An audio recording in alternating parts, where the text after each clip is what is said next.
So do you believe Kerala should, concentrate more on industrialization rather than, this tourism sector and the remittance?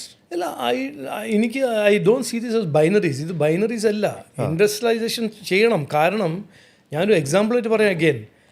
Tamil Nadu പോലെ ഒരു സ്ഥലം, ഒരു സംസ്ഥാനം 26 ലക്ഷം industrial വർക്കേഴ്സിന് job കൊടുക്കുന്ന ഒരു സംസ്ഥാനമാണ്.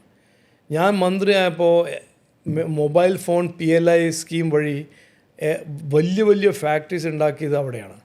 ലക്ഷക്കണക്കിൽ തൊഴിലവസരങ്ങൾ ക്രിയേറ്റ് ചെയ്ത സംസ്ഥാനമാണ് തമിഴ്നാട്, പാർട്ട്ണർഷിപ്പായിട്ട് ഗവൺമെൻറ് ഓഫ് ഇന്ത്യേൻ്റെ. കേരളത്തിൻ്റെ ടോട്ടൽ ഇൻഡസ്ട്രിയൽ വർക്കേഴ്സ് എത്ര അറിയോ? 1.4 lakhs. അപ്പോൾ നമുക്ക് ജോബ്സ് ആൻഡ് എംപ്ലോയ്മെൻറ്റ് നമ്മൾ എക്കോണമി വഴി ക്രിയേറ്റ് ചെയ്തില്ലെങ്കിൽ, സൃഷ്ടിച്ചില്ലെങ്കിൽ നമ്മുടെ കുട്ടികളെല്ലാം എവിടെ പോവും? പുറത്ത് പോവും. അപ്പോൾ ഇൻഡസ്ട്രിയൽ യെസ്, ബട്ട് അത് വാട്ട് ടൈപ്പ് ഓഫ് ഇൻഡസ്ട്രി?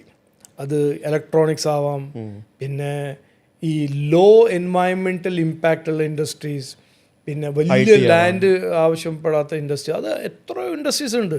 നമ്മൾ pharma, rare earth, composites, specialised manufacturing, software, പിന്നെ അത് ഒരു വശം. പിന്നെ ടൂറിസം നോക്കൂ. Tourism is the highest job creator of any service economy. അതിൽ കാരണം ടൂറിസമിൽ ഡയറക്റ്റ് എംപ്ലോയ്മെൻ്റ് ഉണ്ട്, ഇൻഡയറക്റ്റ് എംപ്ലോയ്മെൻ്റ് ഉണ്ട്. അപ്പോൾ ടൂറിസം മേഖലയിൽ കേരളം ചെയ്യുന്നത് ഇന്ന് 10%, 20% സാധ്യതയാണ്. അത് ശരിക്കും ഇത് യൂട്ടിലൈസ് ചെയ്യുന്നില്ല.